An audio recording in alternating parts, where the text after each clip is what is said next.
Muchas gracias por haber visto el video que subí anteriormente, el wrap-up de enero y febrero.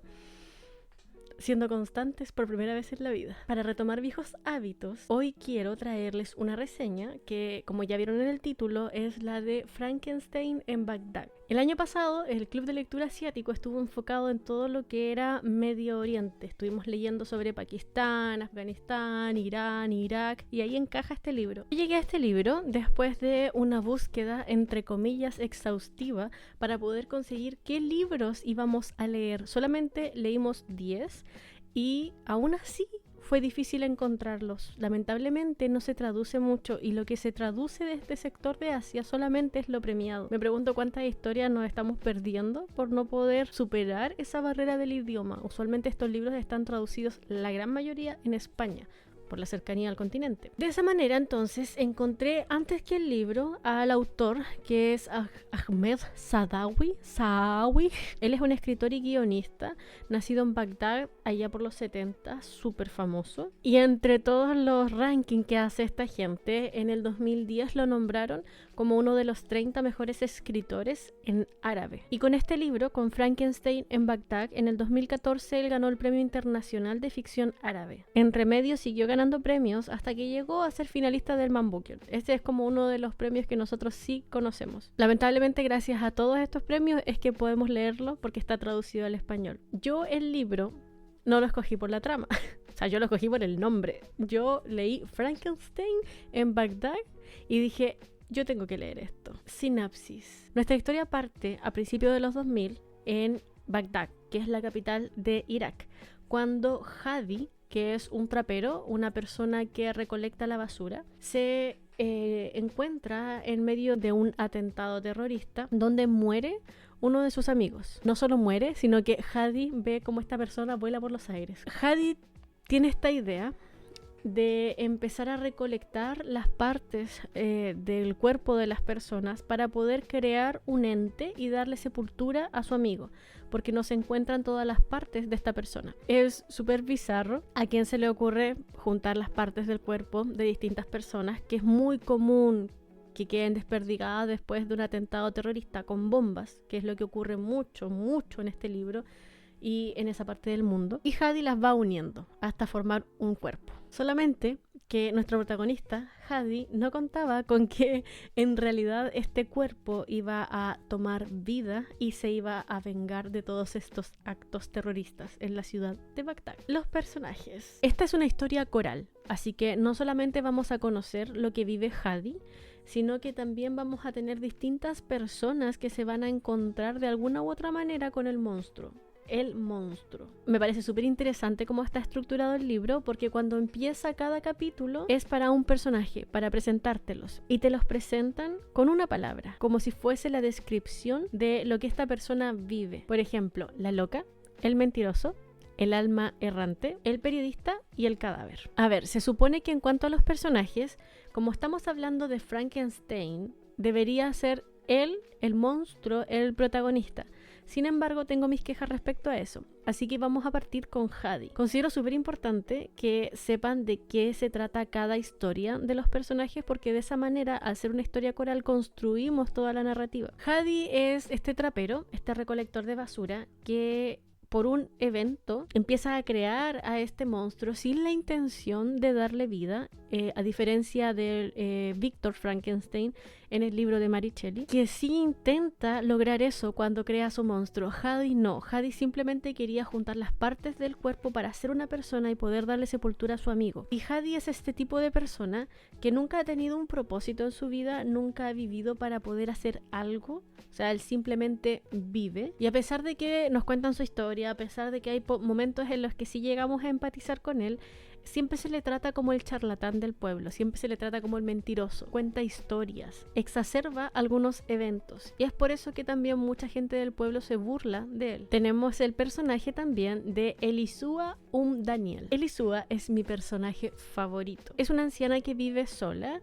que hace muchos años que espera que su hijo regrese del frente y todo el resto de su familia vive en Estados Unidos y constantemente la están llamando para que ella se vaya a vivir con ellos, pero Elisúa no quiere dejar su hogar porque está esperando que su hijo vuelva. Algo que me encanta de leer estos libros que son de otro lado es esta cuestión como cultural, porque ella se llama Elisúa, pero su hijo se llamaba Daniel. Entonces, en este lugar, en esta parte del mundo, se le dice para decir que es la mamá de Daniel. Entonces ella no es solo Elisúa, ella es Elisúa Daniel. Como si estas mujeres existieran en torno a alguien más. Muchas veces ni siquiera le vamos a decir Elisúa, sino que Daniel. Ahí ustedes, lógicamente, en su mente, ¿verdad? Si están escuchando esta reseña, van a entender cómo se relaciona la historia de Elisúa con toda la historia de Frankenstein. Ella fue uno de mis personajes favoritos. De hecho, cuando yo empecé a leer el libro, me dio mucha lata darme cuenta que en realidad el libro no se trataba de ella, sino que habían más historias, porque partimos con la historia de Elisúa y fue súper triste, porque cada vez que empezaba como a avanzar en el libro, yo solo quería volver a su historia. La historia de Elisúa tiene características que me encantan, por ejemplo, el estar esperando a un hijo que ella cree que está vivo, pero sobre todo es la parte religiosa, porque a mí me encanta cuando los libros hablan como de Dios y cosas por el estilo, pero como súper místico, esotérico. Me fascina. Y tiene hartos elementos en su casa, en su historia, y cómo se relacionan con esto del monstruo, que me gusta mucho, mucho. Creo que está súper bien tratado. Mahmoud Saawadi es otro personaje, que él es un periodista que está súper obsesionado con alcanzar el éxito, que para él es fama y dinero y mujeres. Y toda su historia se va a tratar de cómo intenta alcanzar este éxito, esta fama y todo eso, y el hecho de poder intentar balancearlo. Y a pesar de que este personaje, este periodista, es como la bisagra que va a unir a muchos de los personajes que tenemos en el libro, a mí no me gustó. Me pareció súper aburrido toda su historia y es el que más historia tiene en el libro. Pero Elisúa Daniel lo vale todo, vale leer el libro. Él es periodista y la historia que le va a tocar ver se va a relacionar directamente con Frankenstein, el monstruo, porque se los adelanto, este monstruo está cometiendo muchos asesinatos en esta ciudad y Mahmoud le va a tocar ver eso. Entre medio tenemos la policía y otras cosas, así que solo nos queda hablar del monstruo. Como les decía, a diferencia del monstruo de Mary Shelley, este monstruo no ha sido creado con la intención de insuflarle vida. Solamente fue creado por una cuestión mística que me gusta cómo se trata en el libro, porque es un libro oriental, entonces tiene muchas cosas que son distintas a lo que estamos acostumbrados en Occidente, y esta cuestión mística también. Y este monstruo, al igual que el monstruo de Mary Shelley, no va a tener nombre, pero la policía y los periodistas le van a asignar el nombre del cómo se llame. Ahora, la intención de este monstruo no es vengarse de su creador, como el Frankenstein original, de su creador, que en este caso es Hadi, sino que va más allá y lo que intenta es vengarse contra todos los atentados, contra todos los asesinatos que ocurren en Bagdad. Sin embargo, tienes esta contradicción, porque el monstruo decide acabar con esta violencia a través de más violencia. El contexto, tema del que probablemente debería haberles hablado desde el inicio. Que me gusta que el libro es casi una metáfora de todo lo que le ha tocado vivir a Irak y todos los lugares que están alrededor, todos estos países del Medio Oriente que han sufrido desde el siglo XX casi lo mismo. Frankenstein en Bagdad se sitúa a principios de los 2000, cuando Irak viene recién saliendo de la guerra del Golfo, la segunda guerra del Golfo, cuando Estados Unidos invade Irak, ejerce un poder súper fuerte sobre las instituciones y la sociedad. Y esa es una de las cosas, la influencia de Estados Unidos, que sí vas a poder ver en el libro. Tú puedes ver lo reciente que está la guerra, lo constante que son estos atentados, porque no importa, tú puedes estar caminando por la calle de lo más tranquilo y de repente simplemente ocurre una bomba, explota y mueres. Me resulta súper interesante leer de esto, como que uno tiene asumida la tranquilidad, asumida la paz. O sea, igual somos de Latinoamérica, pero acá en Chile no es como que tú salgas y bomba, como que tienes que preocuparte de otro tipo de cosas. Entonces es interesante leer la mentalidad de estas personas que tienen súper asumido que a la vuelta de la esquina puede haber un atentado terrorista. Los temas que trata. el libro. Como he mencionado con anterioridad en todo este video, en el libro tenemos un tema político súper importante, no solo político, social y cultural, que es la vida posterior a la Segunda Guerra del Golfo. Considero también que el tema de la violencia es súper importante en el libro. Es una manera distinta de ver la violencia. América Latina se caracteriza por ser un continente violento en muchos aspectos, pero la violencia en este libro, en mi experiencia, lo que yo he leído de violencia latinoamericana, es súper distinta, tanto a un nivel físico, como les he hablado durante todo el video, con el tema de los bombardeos, ¿verdad? El tema de los atentados terroristas, también con el tema del machismo. El sistema patriarcal tan interiorizado en estos países. Lo que nos pasó el año pasado cuando leímos mucho sobre Asia, sobre Medio Oriente, fue que era muy brígido leer a mujeres hablar sobre lo que significa el velo, por ejemplo. Cuando leímos Mil Soles Espléndidos, la violencia física y política ejercida contra la mujer era tremendo. O sea, estas mujeres no podían salir de la ciudad sin un nombre. Suena tan violento a una que vive en Occidente y sí se ejercen otro tipo de violencias contra la mujer. Otro aspecto que me llamó mucho la atención también es cómo se trata la cuestión de la magia, como lo místico, porque este Frankenstein en Bagdad no tiene necesidad de poner la ciencia por delante como lo hizo el Frankenstein de Mary Shelley. Aquí simplemente la cuestión pasa por una cosa álmica, una cuestión muy mística. Sobre el nombre del libro, que fue el motivo por el cual yo escogí leerlo, efectivamente el libro es un retelling del Frankenstein de Mary Shelley. Toma el concepto más que otra cosa. Yo encuentro que el Frankenstein de Mary Shelley es un cuestionamiento mucho más moral hacia la ciencia y hacia la condición humana también. Este libro yo encuentro que es una crítica mucho más social, mucho más cultural y política que moral. Obviamente la moral no se puede separar, es imposible separar la moral de todo lo que hagamos en la vida, pero encuentro que tiene esa diferencia con el de Mary Shelley.